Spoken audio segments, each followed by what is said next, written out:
नमस्कार, exam happy by Jharkhand channel में आपका स्वागत है। तो दोस्तों जुड़ चुका हूं मैं यहां पर आपके लिए जेटेट परीक्षा 2025-26 की तैयारी को लेकर के। तो आप सभी जेटेट का परीक्षा देने के लिए तैयार होंगे। जेटेट परीक्षा बहुत जल्द होने वाली है, तो आप सभी यहां पे क्लासेज के लिए अवश्य जुड़ेंगे। आपको बताते चले, जेटेट में तैयारी को लेकर के बहुत तरह से आपके मन में कौतूहल बना हुआ होगा कि किससे तैयारी करें, कहाँ से तैयारी करें। तो आपको बताते चले, जेटेट परीक्षा में यदि आपको परचम लहराना है तो आप झारखंड राज्य के अनुमोदित पाठ्यक्रम JCERT किताब को पढ़ना कभी भी नहीं भूलेंगे। बाहर का प्रैक्टिस सेट लेकर के यदि आप पढ़ रहे हैं तो वो आपके साथ धोखा हो रहा है, ठीक है। तो आप JCERT जैक का किताब ले लीजिए, जो कि आपको झारखंड राज्य के सरकारी विद्यालयों में मिलते हैं।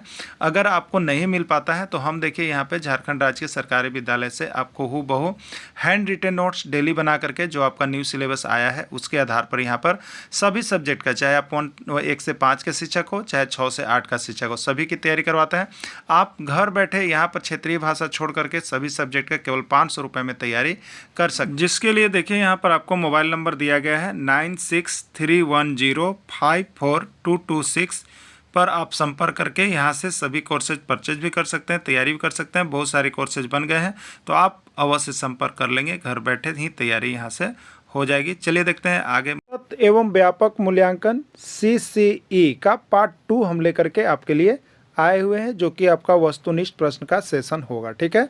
इसके पार्ट 1 में आप लोगों ने देखा होगा, ये पूरी थ्योरी क्लासेस थी, और पार्ट 2 जो है आपका यहाँ पर जो है आपका MCQ क्वेश्चन होंगे, वस्तुनिष्ठ प्रश्न होंगे, ठीक है।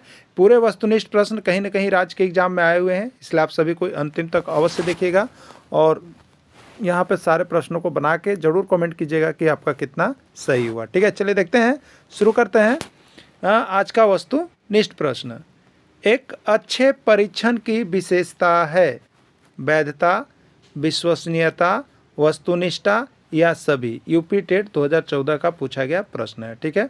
देखिए, एक अच्छे परीक्षण, जो हम लोग परीक्षण करते हैं, वो एक अच्छा परीक्षण कब होता है, तो याद रखिएगा, एक अच्छा परीक्षण वही माना जाता है जिस परीक्षण में, जिस पेपर में वैधता भी हो, विश्वसनीयता भी हो और वस्तुनिष्ठता भी हो। यानी वैधता, विश्वसनीयता और वस्तुनिष्ठता तीनों चीज़ जिसमें होता है, वो जो है परीक्षण आपकी अच्छा माना जाता है, ठीक है। यानी एक अच्छे परीक्षण के लिए वैधता भी होना चाहिए, विश्वसनीयता भी होना चाहिए और उसमें वस्तुनिष्ठता भी होना चाहिए। जैसे आप एक प्रश्न बना रहे हैं, ठीक है, एक प्रश्न बना रहे हैं, कोई प्रश्न आपका निर्माण कर रहे हैं क्वेश्चन पेपर का परीक्षण करने के लिए, तो उसमें क्या क्या होना चाहिए, तो वैधता मतलब वैलिड होना चाहिए, कि अगर 100 नंबर का है तो 100 नंबर उसमें सब मिला के है कि नहीं, वो वैधता हो गया, ठीक है। उसके बाद है कि विश्वसनीयता होनी चाहिए उसमें, यानी प्रश्न जो बनाया गया है वो विश्वसनीय है कि नहीं, कि जिस चैप्टर से आपको बनाना था, जो टॉपिक से, जिस क्लास का बनाना था, उससे है कि नहीं। और उसमें वस्तुनिष्ठ भी होना चाहिए, वस्तुनिष्ठता है कि नहीं। अगर वैधता हो, विश्वसनीयता हो, वस्तुनिष्ठता हो, तो आपका जाके एक अच्छा परीक्षण माना जाता है। राइट आंसर डी होगा, सभी होगा, ठीक है। चलिए, सतत और व्यापक मूल्यांकन मुख्य रूप से बल देता है। सतत और व्यापक मूल्यांकन जो है वो किस पर बल देता है, ठीक है। ये CGTET 2016 का पूछा गया प्रश्न था। बच्चों के सुधार के लिए लगातार परीक्षण, बच्चों के व्यवहार को सुधार करना कभी कभी, कमज़ोर विद्यार्थियों को प्रोन्नत करने पर, मस्तिष्क, हृदय और हाथ की शिक्षा पर, ठीक है। तो सतत और व्यापक मूल्यांकन किस पर जोड़ देता है, तो यहाँ पे बच्चों के सुधार के लिए लगातार परीक्षण, ये होता है जो CCE है, आप जान रहे हैं CCE, ये continuous and comprehensive evaluation. Continuous मतलब लगातार, क्रमिक परीक्षण करता है, ठीक है। तो ये लगातार वाला जो शब्द आएगा वो समझिए आपका सतत में चला जाएगा, ठीक है। तो राइट आंसर इसका ये हो जाएगा। मूल्यांकन उपागम में प्राथमिकता दी जाती है। जो हमारा मूल्यांकन किया जाता है उपागम, उसमें किसको प्राथमिकता दिया जाता है, शिक्षण बिंदु को, कथन को, प्रस्तुतिकरण को, शिक्षण उद्देश्य को, ठीक है। तो देखिए, मूल्यांकन में आप यह जांच करते हैं कि आपने जो पढ़ाया, जो आपने शिक्षा दिया, वो शिक्षण उद्देश्य को बच्चा पूरा किया कि नहीं किया, ठीक है। तो मूल्यांकन उपागम में शिक्षण उद्देश्य को पूरा किया जाता है। MP टेट 2015 का पूछा गया प्रश्न है, शिक्षण उद्देश्य इसका सही आंसर होगा, ठीक है। सतत एवं व्यापक मूल्यांकन में व्यापक शब्द का क्या अभिप्राय है, यूटेट उत्तराखंड टेट 2018 में पूछा गया है, ठीक है। सतत एवं व्यापक मूल्यांकन में व्यापक शब्द का क्या अर्थ है, ठीक है। कल की थ्योरी क्लासेज में आप लोगों ने सभी को देखा होगा। देखिए, यहाँ पे दो चीज़ आपको बताया गया था, सतत, हाँ ठीक है, सतत और व्यापक, दो हैं। सतत में क्या होता है, फॉर्मेटिव और समेटिव, यानी FA और A से शामिल होता है सतत में, ठीक है। अब व्यापक में क्या क्या शामिल हो रहा था, बहुत अच्छी क्लासेज हमने आपको थ्योरी की दी थी। अगर सही लिखा होगा तो यहाँ पर राइट जरूर लिख के कमेंट कीजिएगा कि आपको कल का थ्योरी क्लास कैसा लगा, ठीक है, सतत एवं व्यापक मूल्यांकन का। अब रही बात तो यहाँ पर व्यापक में क्या होता है, तो व्यापक में होता है, देखिए ये जो व्यापक मूल्यांकन, क्योंकि CCE में हमने आपको बताया था कि 2 पार्ट में बढ़ गया, एक हो गया कंटिन्यूअस एवेल्यूएशन और एक कंप्रहेंसिव एवेल्यूएशन, ठीक है। तो कंटिन्यूअस और कंप्रहेंसिव 2 चीज़ होता है। तो कंटिन्यूअस मतलब लगातार परीक्षण और कंप्रहेंसिव मतलब उसके सभी पक्षों का ध्यान दिया जाता है, ठीक है। तो कंप्रहेंसिव में यानी एक कंप्रहेंसिव यानी व्यापक जो था उसमें 2 चीज़ था, क्या था, एक शैक्षिक क्षेत्र का मूल्यांकन किया जा रहा था और दूसरा स्वशैक्षिक क्षेत्र, ठीक है। स्वशैक्षिक क्षेत्र मतलब बच्चों का व्यवहार, बच्चों का आचरण, बच्चों का संज्ञानात्मक यानी भावात्मक पक्ष किस प्रकार का करता है, बच्चों के खेल कूद में गतिविधि, बच्चों का शिक्षक के प्रति व्यवहार, ये सभी चीज़ उसके जो होते हैं स्वशैक्षणिक में शामिल होते हैं। और शैक्षणिक में क्या था, तो शैक्षिक में आपको संज्ञानात्मक या शैक्षिक क्षेत्र कहिए तो उसमें गणित विज्ञान सभी विषयों को। तो यहाँ पे जो व्यापक में होता है उसमें क्या होता है, तो व्यापक में दोनों क्षेत्र मिला रहता है, संज्ञानात्मक और स्वसंज्ञानात्मक। इसी को कोई कहेगा शैक्षिक और स्वशैक्षिक, दोनों चीज़ होता है, देख लीजिएगा आप, ठीक है। चलिए राइट आंसर इसका क्या होगा, राइट आंसर C होगा, A और B दोनों, क्लियर। चलिए नेक्स्ट, परीक्षा के स्थान पर सतत और व्यापक मूल्यांकन क्यों अधिक उपयुक्त है, ठीक है। परीक्षा जहां ली जाता था वार्षिक अर्धवार्षिक, उसके जगह पर सतत और व्यापक मूल्यांकन क्यों अधिक उपयुक्त है, पंजाब टेट 2016 का पूछा गया प्रश्न है, ठीक है। संज्ञानात्मक क्षेत्र का मूल्यांकन किया जाता है, ससंज्ञानात्मक क्षेत्र का मूल्यांकन किया जाता है। उसके बाद है आपको कि मूल्यांकन सतत और व्यापक क्षेत्र में आता है, उपयुक्त सभी। देखिए अभी परीक्षा लेने से अच्छा सतत और व्यापक मूल्यांकन CCE को लागू किया गया है, ठीक है। CCE को लागू किया, इसका मुख्य फायदा है कि इसमें संज्ञानात्मक क्षेत्र का भी बच्चा का पता चल जाता है, ससंज्ञानात्मक क्षेत्र का भी मूल्यांकन करते हैं लोग, और सतत और व्यापक क्षेत्र में भी हो जाता है। इसलिए अभी परीक्षा के जगह पर सतत और व्यापक मूल्यांकन करना अच्छा माना जाता है, ठीक है। चलिए नेक्स्ट है, मूल्यांकन का उद्देश्य है, जो हम मूल्यांकन करते हैं उसका उद्देश्य क्या है। उत्तराखंड टेट 2018 में पूछा गया है कि जो हम मूल्यांकन करते हैं, जो हम इवैल्यूएशन करते हैं, वो किस उद्देश्य से करते हैं, ठीक है। बच्चों को उत्तीर्ण अनुत्तीर्ण घोषित करने के लिए करते हैं, बच्चा क्या सीखता है जानता है इसको जानने के लिए करते हैं, बच्चों के सीखने में आई कठिनाइयों को जानने के लिए करते हैं, उपरोक्त सभी, ठीक है। देखिए मूल्यांकन का जो उद्देश्य है, ठीक है, मूल्यांकन का जो उद्देश्य है इसमें आपको यहाँ पर देखिए, मूल्यांकन में हम लोग उत्तीर्ण और अनुत्तीर्ण भी घोषित करने के लिए करते हैं, बच्चा क्या सीखता है जानता है उसको भी जानने के लिए करते हैं, बच्चे के सीखने में क्या कठिनाई आ रही उसको भी जानने के लिए करते हैं, यानी राइट आंसर इसका D हो जाएगा, उपरोक्त सभी हो जाएगा, ठीक है। इस उद्देश्य से हम लोग मूल्यांकन करते हैं कि बच्चा का कोई भी क्षेत्र न छूटे, ठीक है। निम्नलिखित में कौन सा वस्तुनिष्ठ प्रश्न है, आपको बताना है कि इसमें कौन सा प्रश्न वस्तुनिष्ठ प्रश्न है। हरियाणा टेट 2016 का पूछा गया है, लघुत्तरात्मक प्रश्न, मुक्त उत्तर वाला प्रश्न, सत्य असत्य वाला प्रश्न या निबंधात्मक वाला प्रश्न, ठीक है। वस्तुनिष्ठ मतलब 1 नंबर या 1 शब्दों में जिसका जवाब दिया जा सके, ठीक है।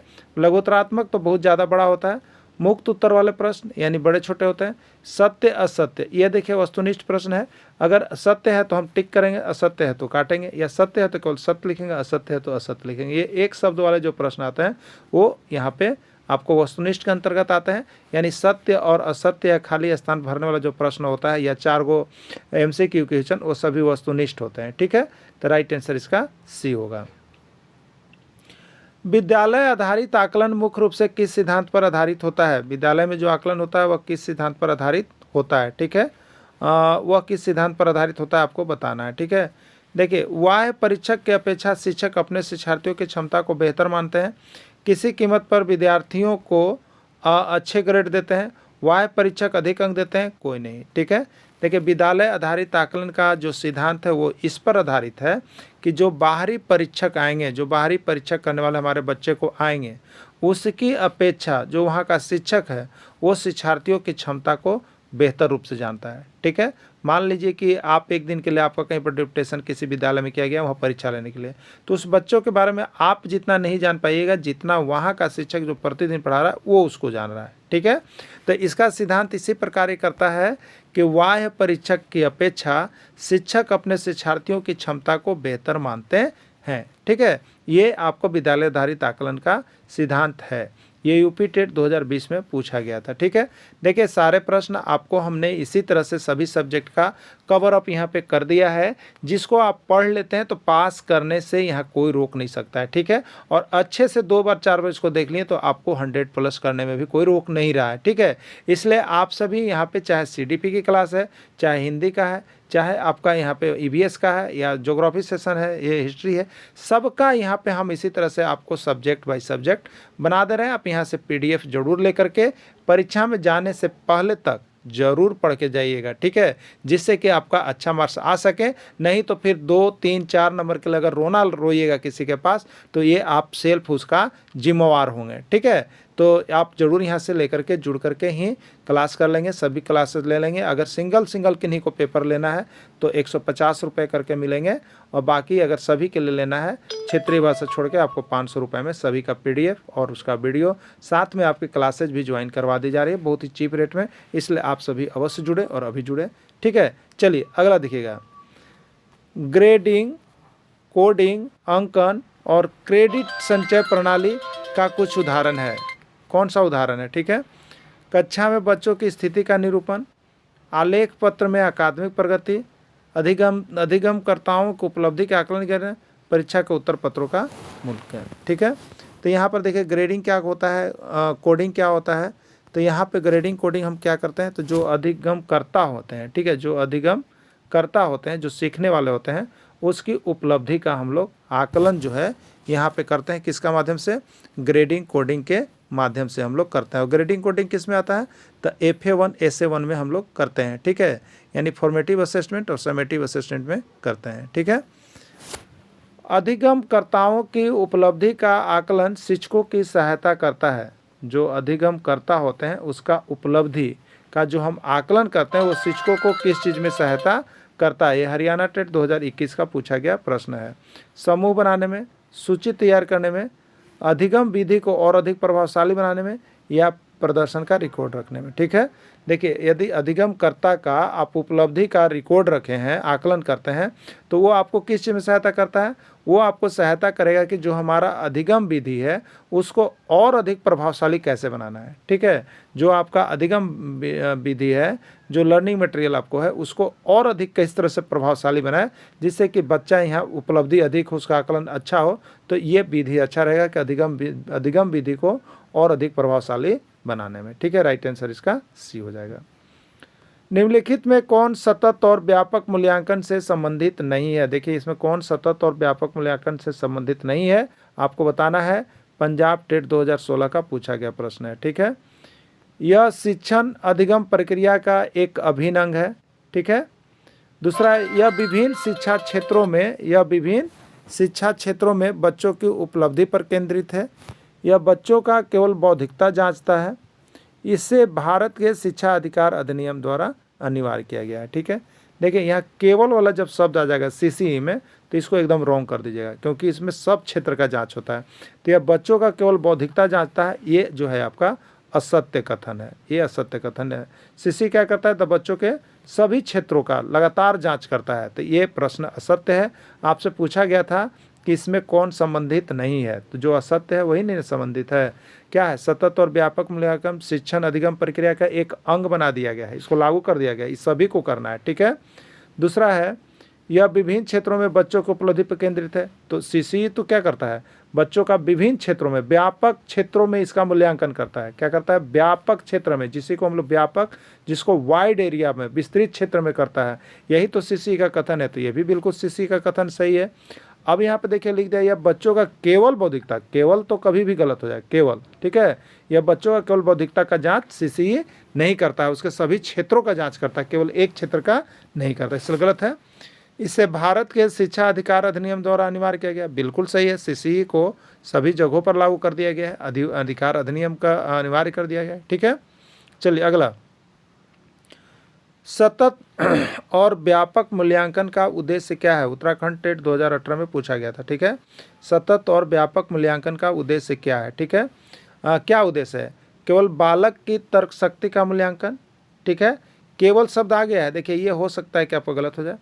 विकास के सभी पक्षों का मूल्यांकन, विकास के सभी पक्षों का मूल्यांकन, एकदम बिल्कुल सही है।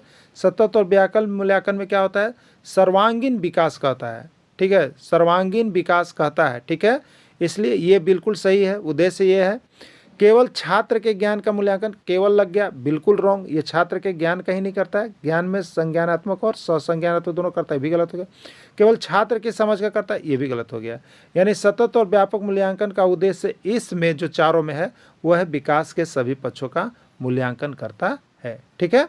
चलिए अगला है, सतत और व्यापक मूल्यांकन के विषय में निम्नलिखित में से कौन सा कथन असत्य है। सतत और व्यापक मूल्यांकन के विषय में निम्नलिखित में से कौन सा कथन असत्य है, सीजी टेट 2016 का पूछा गया प्रश्न है, ठीक है। असत्य कथन को चुनना है, ठीक है।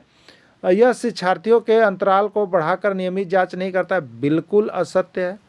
यह क्या करता है, बोलिए, सतत और व्यापक मूल्यांकन क्या करता है, तो वह अंतराल को बढ़ाकर नियमित जांच करता है, यहाँ नहीं शब्द आगे इसलिए गलत है। शैक्षिक क्षेत्र का आकलन होता है, बिल्कुल है, सीसीई में शैक्षिक क्षेत्र का आकलन होता है, ठीक है। शैक्षिक क्षेत्र का आकलन होता है, बिल्कुल से शैक्षिक का भी होता है, शैक्षिक का भी होता है। उसके बाद और क्या दे रहा है, निर्माणात्मक और योगात्मक मूल्यांकन का जांच होता है, फॉर्मेटिव और समेटिव असेसमेंट का मूल्यांकन होता है, बिल्कुल सही। यानी बी भी सतत और व्यापक मूल्यांकन के लिए सही कह रहा है, सी भी सतत और व्यापक मूल्यांकन के लिए सही है, और डी भी सही है। तो इसमें पूछा था असत्य कौन है, गलत कौन सा एक कथन है इसमें, तो गलत है कि शिक्षार्थियों के अंतराल को बढ़ाकर नियमित जांच नहीं करता। ये नियमित जांच रहता तो हो जाता, इसलिए इसके अनुसार असत्य कथन कौन सा इसमें, फर्स्ट है।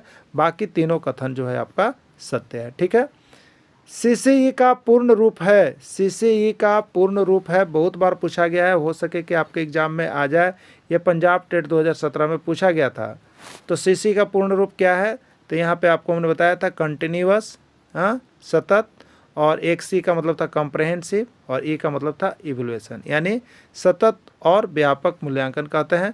सतत और व्यापक मूल्यांकन किस में है, सी में है।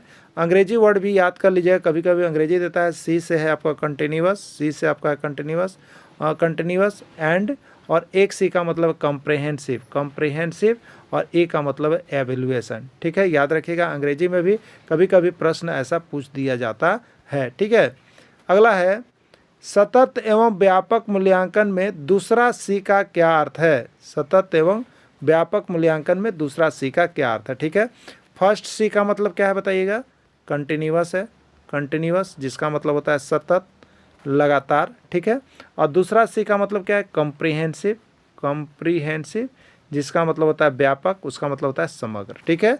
अब देखिए तो दूसरा सी में क्या होता है, तो उसमें शैक्षिक क्षेत्र और शैक्षिक क्षेत्र, या शैक्षणिक और शैक्षणिक क्षेत्र, तो दोनों क्षेत्र का मूल्यांकन होता है, ठीक है। व्यापक में शैक्षणिक क्षेत्र का भी होता है और शैक्षणिक क्षेत्र का भी होता है, ठीक है। शैक्षणिक क्षेत्र में क्या है, देखिए थ्योरी क्लासेज को आप लोग अच्छा से देख लीजिएगा, जो नहीं देखें थ्योरी क्लासेज, इसका पार्ट 1 है, आप सभी कोई देख लीजिएगा, ठीक है। तो शैक्षणिक क्षेत्र का और शैक्षणिक दोनों का मूल्यांकन होता है। अब देखिए यहाँ पे, तो शैक्षणिक क्षेत्र में क्या हो गया, तो उस शैक्षणिक क्षेत्र में उसके शिक्षक जो पढ़ाने वाला विषय है, गणित, ठीक है, विज्ञान, समाजशास्त्र, हिंदी, अंग्रेजी, इसका जांच।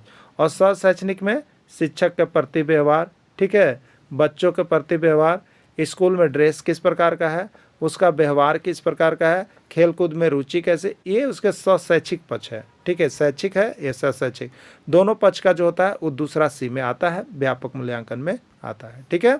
चलिए, सीसीई का मुख्य उद्देश्य क्या है, आपको बताना है कि सीसीई का मुख्य उद्देश्य क्या है, यूपी टेट 2017, ठीक है। सीसीई का मुख्य उद्देश्य क्या है, छात्रों को रैंक देना, रटने की प्रवृत्ति को बढ़ावा देना, सीखने की प्रक्रिया के दौरान छात्र की प्रगति का मूल्यांकन करना, केवल परीक्षा का डर पैदा करना। सीसीई का मुख्य उद्देश्य क्या है, ठीक है।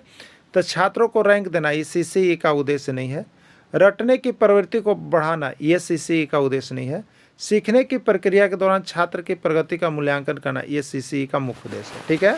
कि सीखने की प्रक्रिया के दौरान लगातार उसकी प्रगति का हम लोग क्या करते हैं, मूल्यांकन करते रहते हैं, ठीक है। केवल परीक्षण का डर पैदा करना, केवल परीक्षण का डर पैदा करना, ये भी बिल्कुल गलत है, यानी राइट आंसर आपका सी हो जाएगा। क्लियर, राइट आंसर सी हो जाएगा। निम्नलिखित में कौन सीसीई का एक उपकरण नहीं है, इसमें कौन सा ऐसा है उपकरण जो सीसीई का उपकरण नहीं है, ठीक है। पंजाब टेट 2019 में पूछ दिया। पोर्टफोलियो, चेकलिस्ट, वार्षिक बोर्ड परीक्षा, उपाख्यानात्मक त्रिकोण, ठीक है। देखिए आपको जो यहाँ पे हमने सी कंटिन्यूअस वाला बताया था, तो कंटिन्यूस वाला में आपका FA और S है। तो FA का जांच किससे होता है? तो उसके पोर्टफोलियो से, उसके चेक लिस्ट से, उसके उपाध्यायों में रिकॉर्ड से। बोर्ड परीक्षा से इसका कोई संबंध नहीं है CCE का, ठीक है। बोर्ड परीक्षा इसके आंकन का उपकरण नहीं है। क्लियर? तो आपको थ्योरी क्लासेस में ये पूरा क्लियर कर दिया गया था, आप देख लिए होंगे और अभी भी आप समझ गए होंगे, ठीक है। तो पोर्टफोलियो जो है उपकरण है CCE का, चेकलिस्ट CCE का उपकरण है, और उपाख्यानात्मक रिकॉर्ड जो है वो भी CCE का उपकरण है। वार्षिक बोर्ड परीक्षा इसका उपकरण नहीं है, इसलिए राइट आंसर इसका यहाँ पे C हो जाएगा, ठीक है। मूल्यांकन की वह प्रक्रिया जो शिक्षण अधिगम प्रक्रिया के साथ चलती है कहलाती है। उत्तराखंड टेट 2018 में पूछा गया है, ठीक है। योगात्मक मूल्यांकन, निर्माणात्मक मूल्यांकन, वाह्य मूल्यांकन, या आपका है कोई नहीं, ठीक है। तो देखिए यहाँ पे मूल्यांकन की वह प्रक्रिया जो शिक्षण अधिगम प्रक्रिया के साथ चलती है, ठीक है। जैसे आज हमने इस चैप्टर को पढ़ाया और उसके बाद उसका मूल्यांकन कर लिया, ठीक है। तो एक क्या कहलाएगा? ये FA कहलाएगा, फॉर्मेटिव असेसमेंट कहलाएगा, जो हम उस चैप्टर का हर महीना पर 2 महीना पर लेते हैं, ठीक है। फॉर्मेटिव असेसमेंट, या इसी को कहते हैं हम लोग निर्माणात्मक मूल्यांकन, ठीक है। तो ये कौन सा है जो अधिगम के साथ चलते रहता है? तो है आपका निर्माणात्मक मूल्यांकन, फॉर्मेटिव असेसमेंट कहलाता है, ठीक है। चलिए, निर्माणात्मक मूल्यांकन FA साल भर में कितनी बार होता है? रीट 2016 में आया हुआ, ठीक है। जो निर्माणात्मक मूल्यांकन FA जो है 4 पार्ट में होता है, FA1, FA2, FA3 और FA4 होता है ना 4 पार्ट में। तो ये 4 पार्ट में 2 को हाफ ईयरली के लिए है और 2 को एनुअली के लिए होता है। तो ये 4 बार होता है, क्लियर। तो 4 इसका आंसर हो जाएगा, D इसका आंसर हो जाएगा, ठीक है। CCE शिक्षार्थियों में किस गुण का विकास करता है? रीट 2018 का पूछा गया प्रश्न है, ठीक है। CCE जो है शिक्षार्थियों में किस गुण का विकास करता है? स्वमूल्यांकन, रचनात्मक, आलोचनात्मक, सभी। तो CCE जो है शिक्षार्थियों में सेल्फ असेसमेंट भी सिखाता है, फॉर्मेटिव असेसमेंट भी देता है, आलोचनात्मक सोच भी सिखाता है, यानी राइट आंसर इसका सभी हो जाएगा, D हो जाएगा इसका राइट आंसर, ठीक है। CCE में पहला C का क्या अर्थ है बताइएगा? CCE में जो पहला C है उसका क्या अर्थ है? पंजाब टेट 2016 में पूछा है। महीने में 1 बार परीक्षा लेना, नियमित अंतराल पर छात्र की प्रगति का आकलन करना, वर्ष के अंत में केवल अर्धवार्षिक। महीने में 1 बार परीक्षा लेना ये बिल्कुल नहीं है पहला C का अर्थ। पहला C का अर्थ है कि कंटिन्यूअस, यानी नियमित, चाहे आप महीना में 1 बार लीजिए, चाहे 2 महीना पर 1 बार लीजिए, लेकिन 2 महीना पर जब आप नियम बना दिए तो हर 2 महीना पर होना चाहिए। मतलब नियमित अंतराल पर छात्र की प्रगति का आकलन करना ही फर्स्ट C का अर्थ है। कंटिन्यूअस एवल्यूएशन, नियमित सतत मूल्यांकन होता है, नियमित अंतराल पर छात्र की प्रगति का आकलन होता है, किसमें? फर्स्ट C में, ठीक है। चलिए, CCE में सतत के अंतर्गत क्या आता है? CCE में जो सतत है उसके अंतर्गत क्या आता है? शैक्षिक मूल्यांकन, ठीक है, कोलास्टिक एरिया, सशैक्षिक मूल्यांकन, को कोलास्टिक एरिया, रचनात्मक मूल्यांकन, फॉर्मेटिव असेसमेंट, योगात्मक मूल्यांकन, समेटिव असेसमेंट, C और D दोनों, ठीक है। तो CCE में सतत के अंतर्गत क्या आता है? तो सतत के अंतर्गत आपको आता है, देखिए, फॉर्मेटिव यानी FA। CCE में सतत के अंतर्गत FA और SA आता है, ठीक है। और व्यापक के अंतर्गत क्या आता है? तो शैक्षिक और सशैक्षिक आता है। देखिए 4 पार्ट है, याद रखिएगा। ये व्यापक में शैक्षिक और सशैक्षिक आएगा और सतत में रचनात्मक और योगात्मक आएगा। तो आंसर E सही होगा, C और D दोनों। क्लियर हो गया? इस तरह से यहाँ पे देखिए आपका सतत और व्यापक मूल्यांकन से इसी तरह से प्रश्न बाएं दाएं घुमा फिरा के देगा, लेकिन इतना ही के अंदर से होगा। अगर इतना का आपने कंसेप्ट क्लियर कर लिया है तो आपको समझिए कि CCE से प्रश्न नहीं छूट रहा है। और यह भी आप आश्वस्त रहिए कि CCE से 2 प्रश्न रहेगा तो रहेगा, इसमें कोई कन्फ्यूजन नहीं है। तो CCE का हमने आपको थ्योरी भी करवा दिया और CCE का हमने आपको यहाँ पे वस्तुनिष्ठ भी करवा दिया। अब इसका महामैराथन क्लास आपको जाएगा, वहाँ पे आपको थ्योरी और वस्तुनिष्ठ दोनों होगा। तो आप सभी CCE को कंप्लीट कर लीजिएगा। यहाँ पे CDE का केवल जो नोट्स लेना चाहते होंगे वो 150 रुपये में ले सकते हैं। ये भी आपको कंप्लीट हो गया है, ठीक है। चलिए देखते हैं, अब आगे बढ़ते हैं और आपसे फिर मिलते हैं नेक्स्ट डे। तब तक के लिए इतना ही, धन्यवाद।